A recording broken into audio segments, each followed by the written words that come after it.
Little Rock is known for being a flashpoint in the Black civil rights movement.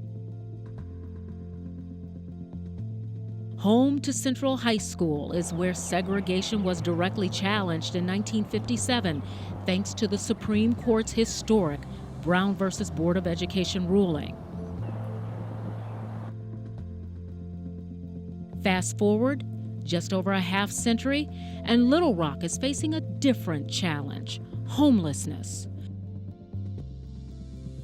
According to the 2010 U.S. Census, 14% of the population of Little Rock lives below the poverty line. The main causes of homelessness is a shortage of affordable housing, an increase in poverty, domestic violence, mental illness, and substance abuse. In some cases, it's a gradual downward spiral, and in other cases, it's a significant life event that triggers it. Nia is a Little Rock native. She has been homeless twice. The first time she escaped from an abusive spouse who isolated her from family. I had no place to go, and we went there, and for the first month, it was the hardest thing I could remember ever doing, was going to a shelter and then having a baby. We had to be out at 7 o'clock in the morning. Some shelters require residents to leave at a certain time every day and allow them to return later. So when I left in the morning, whether it was rain, sleet, or snow, I had my children with me. Others may require residents to attend services or pay a daily rate after a certain amount of time to stay there. But to me, it was a chance. I had a roof over my head, I had a room, so I kind of took that as being the first step to being positive about my situation. And I kind of tried to make the best of it. Nia did eventually get out of homelessness, but a combination of factors would send her back to a shelter nearly a decade later. When thinking of a homeless person, the image of a grizzled man may come to mind. It's a common stereotype, but in reality, homeless families are at the highest number they've been since the Great Depression. The typical homeless family in Arkansas is headed by a single parent with 2 children. In Arkansas, 29% of children live in poverty, 13% of senior citizens are poor, and an overall poverty rate of nearly 20%. And with nearly 20% of Arkansans suffering from hunger, it's clear Arkansas is a difficult place to raise a child if you're poor, and even harder if you're homeless.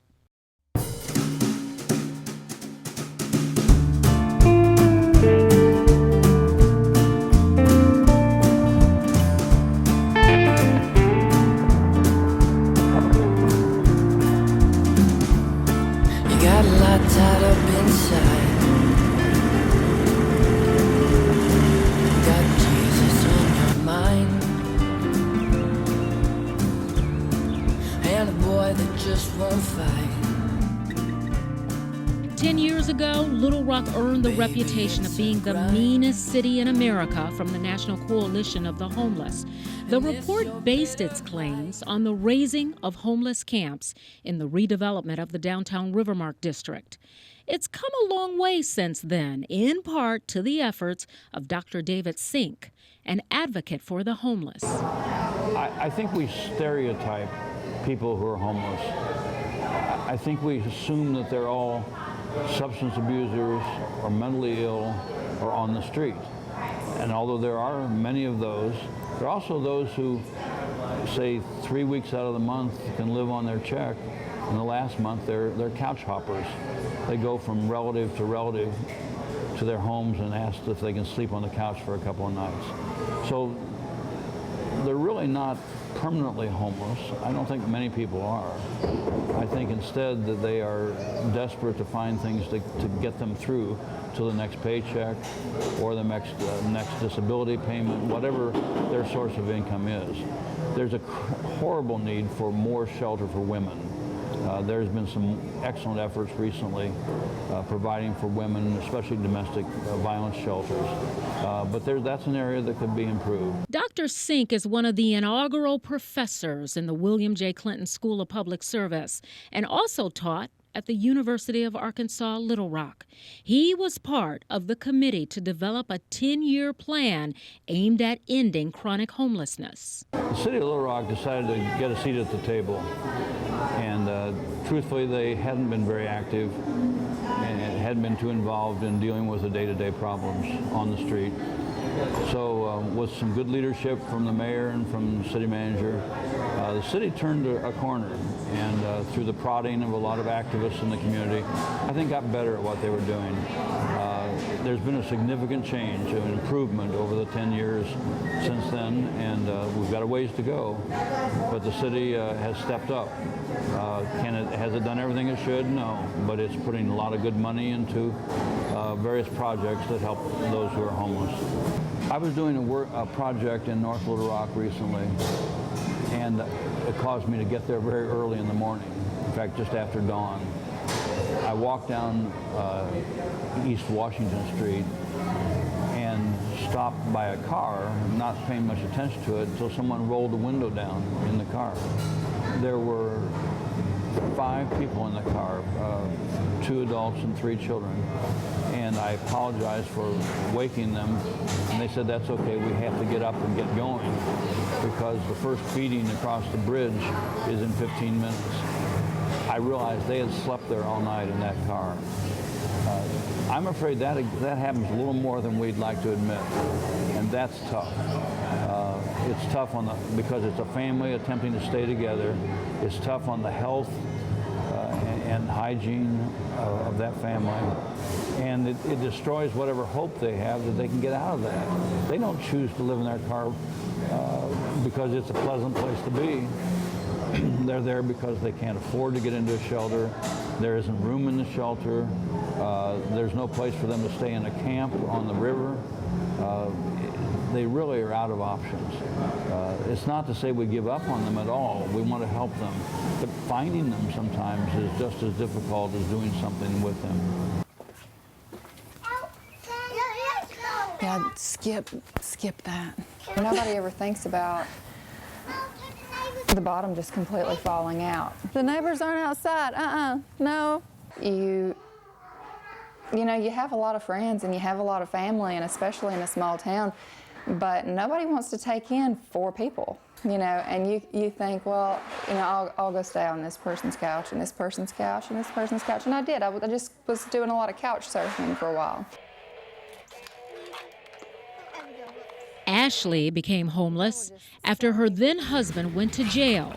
She was a homemaker and worked part-time at her local church, but things slowly began to unravel after he, the main breadwinner, was no longer there. Eventually I thought, well, we're homeless. I need to look to some homeless shelters.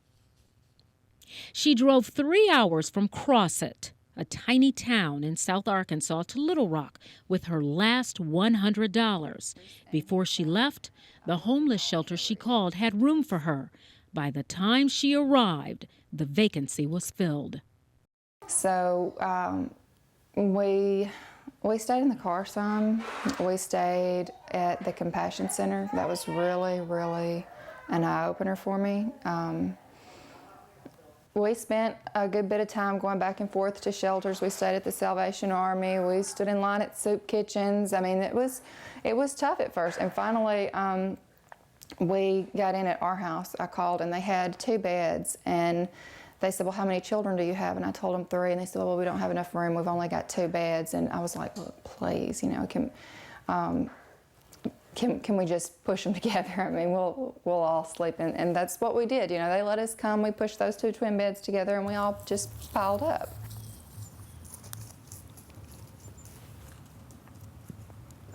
And And that was all that I needed, was childcare. Our house provides childcare. The fact that it just takes like 1 month's wages, I mean, one month's worth of income is what is standing between you and the cold. And the longer that I stayed there for 10 months at our house, and I met a lot of wonderful, wonderful people, veterans, mothers, just so many different people. I could not tell you.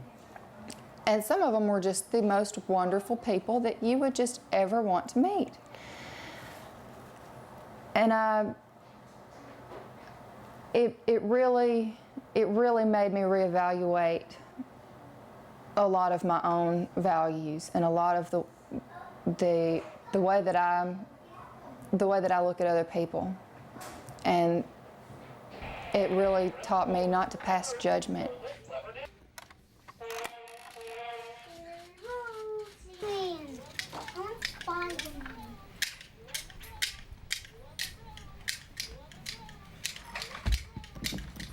Imagine being a person who has no one to turn to in their time of help, a homeless person who has no connections, no networks, no one to turn to. Our house is one of the few homeless shelters in Little Rock that does not require adherence to a faith or payment to stay there.